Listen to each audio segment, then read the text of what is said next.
बऱ्याच दिवसातून आज सकाळी सकाळीच भेंडीचा नंबर आलेला आहे डब्यासाठी. कारण की बरेच दिवस झाले मी बनवलीच नाही भेंडी. काय होतं, सारखी सारखी जर भेंडी बनवून दिली डब्याला तर मुली खात नाही आहेत. तर भेंडी स्वच्छ धुवून घेतली मी, सुती कपड्याने पुसून कट करून घेतली. कढईमध्ये टाकून आहे ना, चांगली पाणी सुकेपर्यंत परतून घेतली, म्हणजे त्याचा चिकटपणा कमी होतो. मिरची आणि लसणाचा ठेचा टाकून मीठ टाकलं आणि मिक्स करून घेतली. चांगली तेल टाकलं त्याच्यामध्ये आणि भेंडी चांगली वाफळून घेतली. भेंडी शिजल्याच्या नंतर आहे ना, इथं मी शेंगदाण्याचा कूट घातलेला आहे. गॅस स्लो करून आहे ना 10-15 मिनिटं चांगली भेंडी परतून घेतली, चांगली स्लो गॅसवरती, म्हणजे त्याचा चिकटपणा कमी होतो. तर भेंडी इथं आपली मस्त अशी मोकळी सुटसुटीत झालेली आहे. आता ना मी चपाती तयार करायला घेतलेली आहे.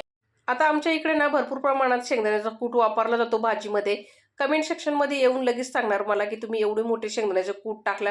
भेंडीची भाजी बनवली का शेंगदाण्याच्या कुटाची भाजी बनवली? तर आमच्या इकडे ना शेंगदाण्याचा कूट जास्त वापरला जातो. भेटूया पुढच्या व्हिडिओमध्ये. धन्यवाद.